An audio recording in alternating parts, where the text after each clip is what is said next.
Radhe Radhe, good morning বন্ধুরা। আশা করছি সবাই ভালো আছো। তোমাদের সকলকে নতুন আরেকটি ব্লগে জানাচ্ছি অনেক অনেক স্বাগত। সকালবেলা ঘুম থেকে উঠে ফ্রেশ হয়ে কিছুটা কাজও করেছি, এখন একটুখানি মালা নিয়ে নিচ্ছি। তো আমি সাধারণত সারাদিনে মালা নিই না, আমি একেবারে হয়তো ঘুম থেকে উঠে যদি কোনো সময় ভোরবেলা নিলাম তো নিলাম, না হলে ওই ঘুমানোর আগে রাতের বেলা মালাটা নিয়ে তারপরে ঘুমোই। তো তারপরে এখন একটুখানি ওই জিরের জল খাবো। তো জিরেটাকে ফুটিয়ে নিয়েছি, ফুটিয়ে এরকম লিকার চায়ের মতো বানিয়ে নিয়েছি। এর মধ্যে একটু জোয়ান দিলে আরও ভালো হয়, তো জোয়ান তো ছিল না, তার জন্য শুধু জিরে দিয়েই বানিয়ে নিয়েছি। তো আমি কিন্তু প্রায় সময় এই জিরের জলটা খাই, অনেক সময় সন্ধ্যাবেলাতেও খাই। মানে যখনই আমার একটু মনে হয় যে এই জলটা খেলে ভালো হবে শরীরটা, মানে এমনি কোনো ওষুধ খাওয়া থেকে আমি দেখেছি জিরের জলটা খেলে অনেক বেশি উপকারে দেয়। আর সব থেকে বেটার হয় এরকম সকালে খালি পেটে খাওয়াটা, তাহলে কিন্তু সারাদিনটা খুব ভালোভাবে কাটে। তো এরপর থেকে এর মধ্যে একটুখানি জোয়ান মিশিয়ে নেব, ভাবছি জোয়ানটা আনিয়ে নিতে হবে। তো এখানে এবারে পর্দাগুলো দেখলাম যে চেঞ্জ করে দিই, সকালবেলার দিকে আর কি অনেকটাই ফাঁকা টাইম পাওয়া যায় এই টুকটাক কাজগুলো করার জন্য।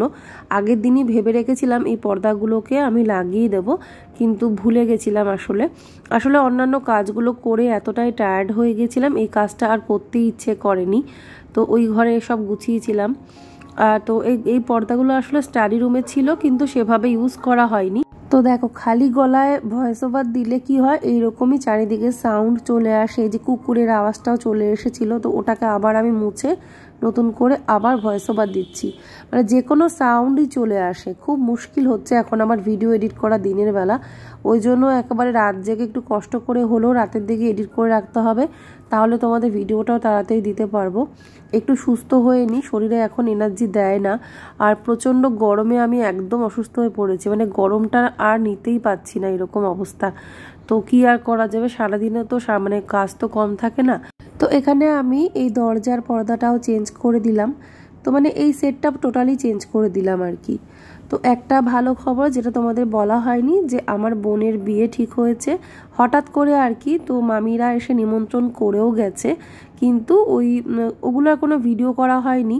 ওকে আইবুড়ো ভাতে নিমন্ত্রণ করেছিলাম, কিন্তু ভাগ্যবশত এমনই কপাল, এতটাই শর্ট টাইমের মধ্যে আর কি ও এসে পারলো না। আমাকে বলেছিল, কথা দিয়েছিল বোন আসবে, মানে মামি নিয়ে আসবে বলেছিল। আর বোন খুবই ছোট, মানে জাস্ট 20-তে মানে পা দিয়েছে। তো অল্প বয়সেই বিয়ে দিয়ে দেওয়া হচ্ছে বলতে গেলে।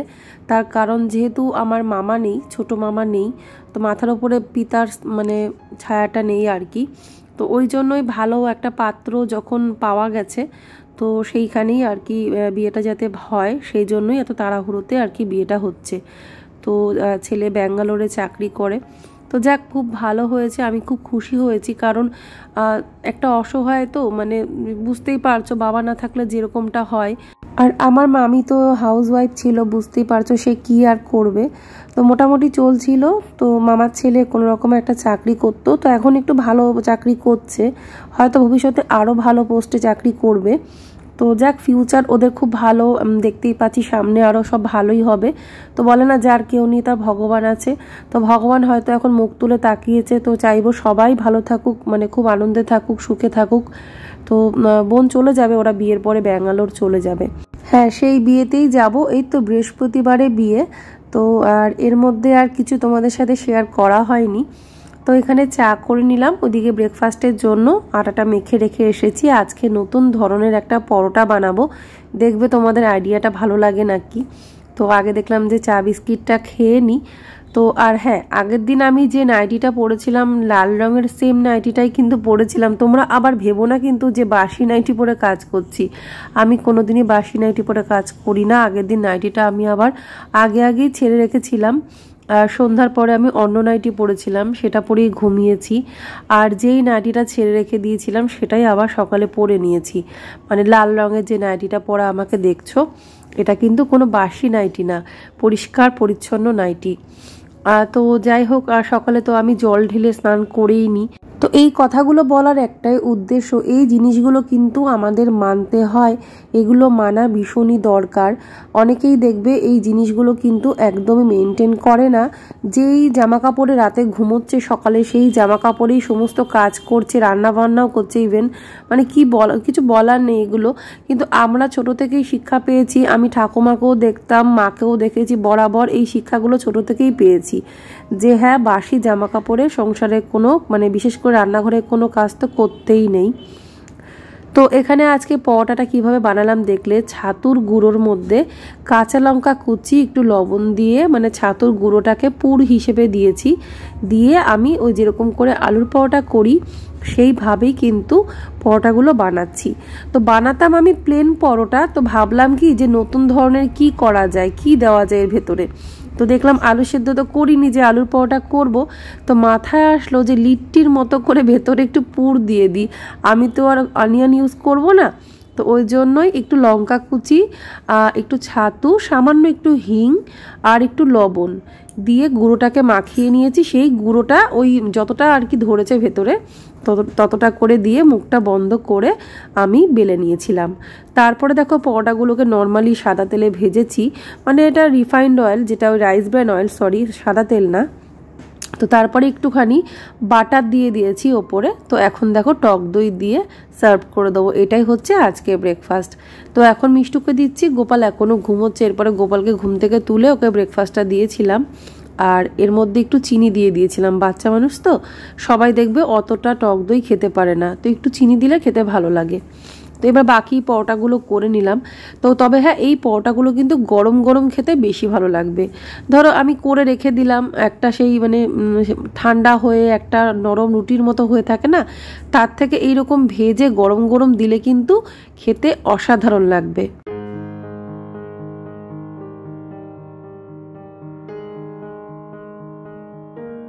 তো তারপরে কিন্তু দুপুরে রান্নাটাও আমি সাথে সাথেই করে নিয়েছি, মানে আমি এখন এইভাবেই রান্না করি, মানে সকালের খাবারটা বানিয়ে সাথে সাথে আমি দুপুরের রান্নাটাও করে ফেলি, তাতে আমার কাজটা অনেক তাড়াতাড়ি হয়ে যায়। বড়া আলু তরকারি করেছি, কয়েকটা বড়া ভাজাও রেখেছি শুকনো, এখানে কলমির শাক ভাজা, একবার লেবুটা বানিয়ে রেখেছি, এখানে করেছি মুগ ডাল। তো এই আজকে রান্না হয়েছে। আর এই যে এখানে রয়েছে ভাত। তো চলো রান্নাবান্না তো কমপ্লিট হলো, একেবারে রাতের বেলা আমি আর সারাদিনে ভিডিও করতেই পারিনি। তো তোমাদেরকে যে রান্নাবান্না করে দেখালাম, তারপরে তো খাওয়া দাওয়া সেরেছি সমস্ত কিছু, মানে দুপুরবেলা খাওয়া দাওয়া যা কিছু, সারাদিনে আর ভিডিও শ্যুট করা হয়নি। একবারে দেখলাম যে এগুলো এখন ভাজ করব, এই এখন সন্ধ্যারও পরে, মানে সন্ধ্যাবাতি দেওয়া হয়ে গেছে, আমার হাজব্যান্ড দিয়ে দিয়েছে। তো এখন আমি এগুলো ভাজ করে বিছানাটা একটু ঠিকঠাক করে রাখি, অনেকক্ষণ আজকে শুয়েছিলাম, আর যেহেতু একটু অসুস্থ তার জন্য মুখ চোখের মানে অবস্থাও সেরকম খারাপ হয়ে গেছে, আমার নিজের দিকেই নিজে তাকাতে পারছি না। এদিকে দুদিন পর বিয়েতে যাব, আর আমি নিজের জন্য যে একটু সময় দেব, কিছু করব, তার কোনো উপায় নেই।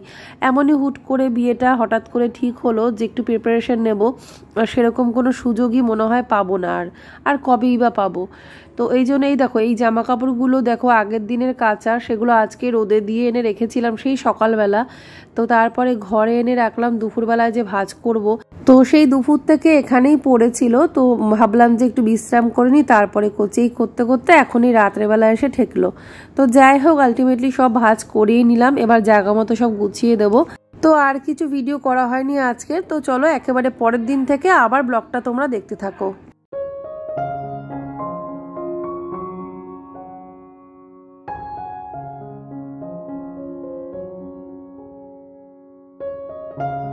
তো ঘুম থেকে ওঠার পরে নিজের জন্য একটু সময় বার করা বা নিজের জন্য একটু সময় দেওয়া সত্যি খুব দরকার। সেটা এখন আমি মানে হাড়ে হাড়ে টের পাচ্ছি।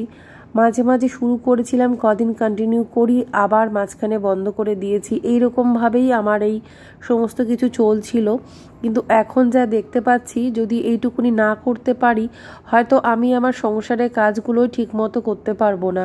তো আমি এখানে বসে একটু মেডিটেশন করছিলাম, তো আমার হাজব্যান্ড আমাকে দেখে বলল, আমার খুব ভালো লাগলো তোমাকে আজকে আমি দেখছি এভাবে, কারণ ওই আমাকে আগের দিনও বলেছে দেখো তুমি মেডিটেশনটা আবার শুরু করো, ঠিকমতো একটু প্রাণায়াম করো, একটু মেডিটেশন করো, দেখবে তোমার যেগুলো সমস্যা হচ্ছে সব ঠিক হয়ে যাবে।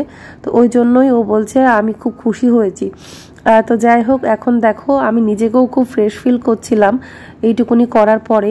তো চলো, গুড মর্নিং, আবার একটা নতুন সকালের সাথে ব্লগটা কন্টিনিউ করছি।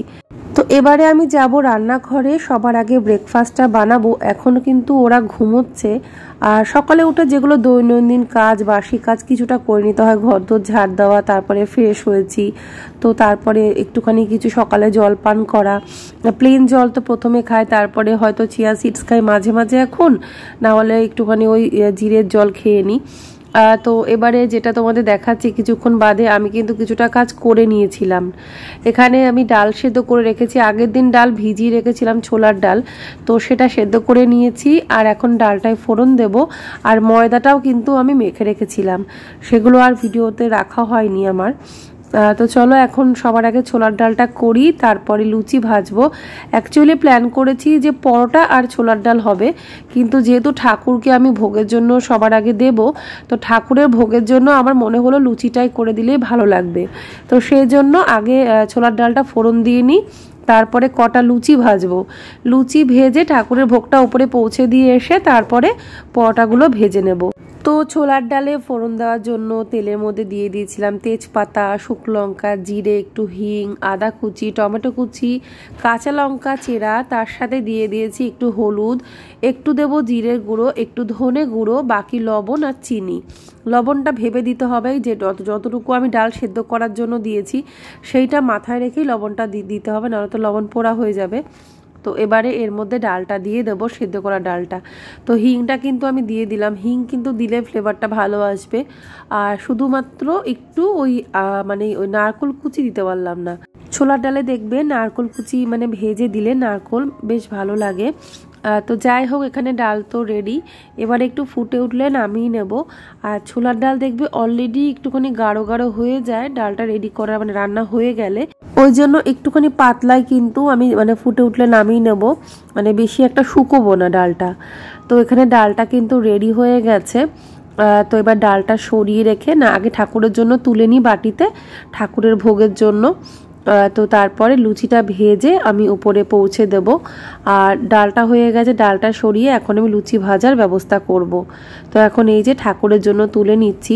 প্রত্যেকটা মানে খাবার, মানে বিশেষ করে যেগুলো ধর বিশেষ কিছু খাবার ঘরে রান্না করলাম, নতুন কোনো ফল, নতুন মিষ্টি, যা কিছু ভালো মন্দ মানে ঘরে আনা হয়, সেটা ঠাকুরকে নিবেদন করে গ্রহণ করাটাই সব থেকে ভালো। তো এটা তো আমি ছোট থেকেই শিখে এসেছি। তবে হ্যাঁ, সব সময় হয়তো কিছু ক্ষেত্রে পসিবল হয় না, হয়তো ঠাকুর শয়নে রয়েছে বা কিছু, তবুও আমি কি করি, তখন হয়তো ঠাকুরের ভোগের জন্য সেটা আমি গুছিয়ে রেখে দিই ফ্রিজে। আমাদের ফ্রিজে সেই ব্যবস্থা করাই থাকে, ঠাকুরের জিনিসপত্র উপরে মানে ফ্রিজের ওপরে থাকে, সব ঠাকুরের ভোগের জিনিসই থাকে। তো সেটা তুলে রাখি, তারপরেই হয়তো বাচ্চাদেরকে যদি দিতে হয় তো দিলাম, একটা তুলসী পাতা দিয়ে নিচে গোপালকে দেখিয়ে দিয়ে দিলাম। তো অবশ্যই মানে 90% সব কিছুই কিন্তু আমাদের ঠাকুরকে নিবেদন করেই মানে আমরা খেয়ে থাকি প্রসাদ। তো যাই হোক, এখানে ঠাকুরের জন্য তো লুচি ছোলার ডালটা তুলে নিয়েছি, দিয়ে এসছি। আর এখন এই যে পরোটা করে নিলাম, তো সবটা শেয়ার করা হলো না। তো সকালে খাবারটা করে রেখে আমি দুপুরে রান্নাটাও করে নেব। তো আজকে কি কি রান্না করব সেটা একটু শেয়ার করব তোমাদের সাথে। তো এই পরোটাগুলো কিন্তু খেতে অসাধারণ হয়েছিল, মানে ময়দা দিয়ে মেশানো, যেহেতু ময়দাটা বেশি আটাটা কম দিয়ে করেছি, তো জানোই তো একটু ময়ম দিয়ে ময়দার পরোটা মানে করলে ভালো লাগে। তো ওই জন্যই ময়দাটা বেশি আছে, আটাটাও দিয়েছি, অল্প দিয়েছি। তো এবারে আজকে রান্না করব যেটা, সেটা করে নিচ্ছি। দেখলাম একবারে কাজটা আমার কমপ্লিট হয়ে যাক, তারপরেই খেতে দেব, কারণ এখনও ঘুম থেকে সবাই ওঠেনি, ওরা উঠবে, ব্রাশ করবে, ততক্ষণে আমার হয়ে যাবে। তো এখানে করছি আজকে ঝিঙে আলুর তরকারি। তো লম্বা লম্বা শেপে ঝিঙে আলুটাকে কেটে নিয়েছি, তেলের মধ্যে আমি কালো জিরে ফোড়ন দিয়েছি, তারপরে এখানে আলুগুলো ছেড়ে দিলাম, আলুগুলো হালকা ভাজা করে তারপরে এর মধ্যে আমি ঝিঙেগুলোকেও ছেড়ে দেব। তো আসলে এই তরকারিটা আমার হাজব্যান্ড ভীষণ পছন্দ করে, অনেক আগে করেছিলাম, বলতে পারো যে হয়তো বছর খানিক আগে হয়তো করেছিলাম। তো ও বলছে তুমি যে আগে রান্না করতে ঝিঙে আলুর মানে মাখা মাখা তরকারি একদম তেল তেলে করে, ওই রকম একটু ঝিঙের তরকারি করো। তো ওই জন্যই আজকে এই তরকারিটা করছি, দেখি সেই রকমটা হয় নাকি। তো সত্যি সেই রকমটাই হয়েছিল, আমি নিজেও ভুলে গেছি যে আমি কিভাবে বানিয়েছিলাম, ওর নাকি মনে আছে আমি নাকি আগে এরকম রান্না করতাম। তো এখানে তো আমি একটু ভেজে নিয়েছি ওই ঝিঙে আলুটাকে, মানে ঝিঙেটা অত ভাজার দরকার নেই। তো তারপরে এখানে মশলা বাটা দিলাম, মশলা বাটার মধ্যে ওই কাঁচা লঙ্কা, আদা, টমেটো পেস্ট, তারপরে বাকি গুঁড়ো মশলাগুলো দিয়ে দেবো, যেমন একটু জিরের গুঁড়ো, একটু ধনে গুঁড়ো, এগুলো আর কি, আর একটু হলুদ, সব দিয়ে ভালো করে কষাবো। লবণটা স্বাদ অনুসারে দেব, সামান্য একটু চিনি দেব, মানে অল্প পরিমাণে, বোঝা যাবে না কিন্তু টেস্টটা ভালো আসবে। দিয়ে কষিয়ে অল্প জল দেব, কারণ ঝিঙের থেকে অলরেডি জল বেরোয়, সেজন্য সেই পরিমাণে জল কিন্তু দেব না, না হলে কিন্তু সেই টেস্টটা আসবে না আর কি। তো যাই হোক, এখানে আমি জলটা মোটামুটি 1 কাপ মতো দিয়েছি, ধরো বড় কাপের, যেই কাপে করে ধরো আমরা কফি টফি খেয়ে থাকি ওই রকম সাইজের কাপের দিয়ে এবার ঢাকা দিয়ে দেবো লো ফ্লেমে। তরকারিটা রেডি হয়ে গেলে নামিয়ে নেব। তো একদম সুন্দর তরকারি হবে এইভাবে ঝিঙের তরকারি বানালে। তোমরা যদি মনে করো আরেকটু মানে কষা কষা বানাবে সেটাও করতে পারো। তো এর মধ্যে চাইলে তোমরা বড়া ভাজা দিতে পারো বা অনেকে বড়িও দিতে পারে, কিন্তু বড়া বড়ি এগুলো দিলে তার টেস্টের ফ্লেভারটা অন্যরকম আসবে। তো এখানে এবারে আমি একটুখানি ওই উচ্ছে ভাজা করব, তার জন্য উচ্ছেটাকে কাট করে নিচ্ছি। তো আর কিচ্ছু রান্না করব না, কারণ অলরেডি আমি ছোলার ডাল করেছি, ডালের দিকে আর যাব না। আর আমি জানি একটা তরকারি ভালো করে করলে আর কোনো অসুবিধে নেই, একটা ভাজা করলেই হয়ে যায়। তো সেই জন্য আর কোনো দিকে মানে আর কিছু রান্না করব না। তো এটাকে মনে হয় করলা বলে, একটুখানি বড় সাইজের উচ্ছেগুলো। তো এবারে ধুয়ে এর মধ্যে হলুদ আর লবণ মাখিয়ে নেব। তো সত্যি কথা বলতে আমি বলতে পারো যে আমি এখনও মানে বুঝি না উচ্ছে করলার তফাৎটা কি। হয়তো আমি এইটুকুনি জানি উচ্ছেটা একদম ছোট সাইজের হয়, মানে তেতোটা মনে হয় কম হয়, করলা যেহেতু বড় সাইজের হয় তেতোটা বেশি, তার জন্য হয়তো করলা বলে। তো এখানে এবার তরকারিটা রেডি, তরকারিটা নামিয়ে নেব, তারপরে উচ্ছেটা ভাজা করবো একটু সর্ষে ফোড়ন দিয়ে, তাহলেই ব্যাস আমার রান্নাবান্না কমপ্লিট। তো এখানে ঝিঙে আলু তরকারিটা এবার নামিয়ে নেব, নিয়ে তারপরে উচ্ছেটা ভাজা করব, মানে করলাটা। তো এরপরে অন্যান্য যে কাজগুলো করেছিলাম ভেবেছিলাম সেগুলো সব ভিডিও করব। তো মনে হয় আজকে আমার ওই ওদেরকে খেতে দেওয়ার পরে আমি আর ভিডিও করিনি। তো দেখতে থাকো ভিডিওটা, এরপরে আরও ভালো ভালো ভিডিও আসবে যখন বিয়েতে যাব। ধরো বিয়ের আগের দিন আমাদেরকে যেতে বলেছে। তো দেখো প্রচণ্ড গরম, তো আমি ওইটা নিয়ে চিন্তা করছি, যদিও ওখানে মামার বাড়ি 2 জায়গায় আছে, ধরো মামাদের আগের বাড়ি আবার মেজো মামার বাড়ি, থাকার কোনো অসুবিধা হবে না, তবুও মানে যেহেতু গরম, প্রচণ্ড গরমে বিয়েটা মানে পড়েছে, সেই জন্যই আমি চিন্তায় আছি। কারণ ওদেরকে নিয়ে গরমের মধ্যে নাজেহাল হওয়ার মধ্যে আমি নেই, কারণ ওদের স্কুল খোলার 1 সপ্তাহ পরেই ওদের আবার পরীক্ষা শুরু হয়ে যাবে, আর স্কুল খুলেও যাচ্ছে, মানে যেদিন বিয়ে তার আগের দিন ওদের স্কুল খুলে যাচ্ছে। তো এমনিতেই প্রথম 2 দিন যাওয়া হবে না, বিয়ের আগের দিন বা বিয়ের দিন, তো এই 2 দিন এমনিতেও স্কুলে পাঠাচ্ছি না, তারপরের দিন থেকে ওদের স্কুল অ্যাটেন্ড করতে হবে। তো ওদেরকে ভালো রাখতে হবে, সুস্থ রাখতে হবে, প্লাস নিজেকেও ঠিক থাকতে হবে। এই সমস্ত কিছু চিন্তা করতে গেলে হয়তো আমাকে মানে আগের মতো হয়তো মানে সব কিছু মানে অ্যাটেন্ড করতে পারবো না। ধরো হলদি আছে, কত কিছু আছে, তাই না? তো সেগুলো মানে জায়গায় থেকে হয়, কিন্তু দূর থেকে গিয়ে গিয়ে হয় না। তো সেটাই ভাবছি যে কিভাবে কি তোমাদের সাথে একটু শেয়ার করব, বা আমি সেখানে উপস্থিত থাকতে পারবো, কতটা কি দেখি সেগুলো তো তোমাদের সাথে ব্লগে শেয়ার করবই। তো এই বিয়েতে আমার মেজো বোন আর অ্যাটেন্ড করতে পারছে না, তো সেটাই হচ্ছে কথা। ও থাকলে একটা ভালো হয়, 3 বোন বেশ বিয়ে অ্যাটেন্ড করবো, একটা আনন্দই আলাদা। কিন্তু এবার মেজো বোন থাকতে পারবে না, যেহেতু জানি ওর বেবি হয়েছে, এখনও বেবির অন্নপ্রাশন হয়নি। তো বাচ্চার অন্নপ্রাশন না হতে কোথাও মনে হয় যেতে নেই। আর ছোটো বোন আসবে, ছোটো বোন আমার সাথেই হয়তো থাকবে, এখনও পর্যন্ত সেরকমই মানে কথা হয়ে আছে। দেখি, তোমরা তো সব ভিডিওতে দেখবেই, আমার চ্যানেলের সাথে থেকো, হয়তো এই চ্যানেলেই আমি সব শেয়ার করব, ঠিক আছে? স্বপ্ন ডানা 111K চ্যানেলেই আমি আমার এই সমস্ত কিছু শেয়ার করব, মানে যা যা ব্লগে যা যা থাকবে। তো এখানে সবজিগুলো এবারে ছড়িয়ে রাখবো, ধোয়া তো হয়ে গেছে। তো সবজি ধুয়ে আমি এরকম কিচেন ন্যাপকিন, কটনের ন্যাপকিন এরকম বিছিয়ে দিয়ে তার উপরে সবজিগুলোকে ছড়িয়ে রাখি, শুকিয়ে গেলে তারপরে আমি ফ্রিজে তুলে নিই। তো এইভাবে সবজি রাখলে ফ্রিজে সবজি ভালোও থাকে। তবে আমি একটা কথা বলবো, এরকম অনেক কিছুই আছে যেগুলো কিন্তু মানে জলের সংস্পর্শে নষ্ট হয়ে যায়, তো সেগুলো আমার মতে না ধোয়াটাই ভালো, একটু দেখে শুনে মুছে সবজি রেখে দিলেও হয়। তো এখানে মিষ্টুকে খেতে দিয়ে দিলাম, তারপরে গোপাল উঠবে, মানে গোপাল উঠেছিল, ওকে ব্রাশ করে ওকেও খাইয়ে দিয়েছি। মানে এই সমস্ত খাবার পেলে ওরা এমনিতেই খুশি। আর দেখতেই পাচ্ছ ঠাকুরের ভোগের প্রসাদটা তুলে দিলাম, ঠাকুরের ভোগ হয়ে গেছে। এবারে আমি গোপালকে খাইয়ে দেবো। তারপরে আমরাও খাওয়া দাওয়া সেরে নিয়েছিলাম। সকালে ব্রেকফাস্টটা মোটামুটি 10টা মতো 10:30 মতো বাজে এখন। পুরোপুরি হয়তো এখনো 10:30 বাজেনি, 10টা 20 মতো এরকম টাইম হবে, মানে আইডিয়া করে বলছি, আসলে টাইমটা মনেও নেই। তো এখন এই যে আমি গোপালকে খাইয়ে দিচ্ছিলাম, তো বললাম বাবা আমি খাইয়ে দিই, দিয়ে বললো না আমি নিজেই খাবো। তো দুগাল আমার হাতে খেলো, তারপরে নিজেই খেলো আর কি। তো ভিডিওটা আজকের এই পর্যন্তই। ভালো লাগলে অবশ্যই লাইক, শেয়ার, কমেন্ট, সাবস্ক্রাইব করো। সব ভালো থেকো, রাধে রাধে।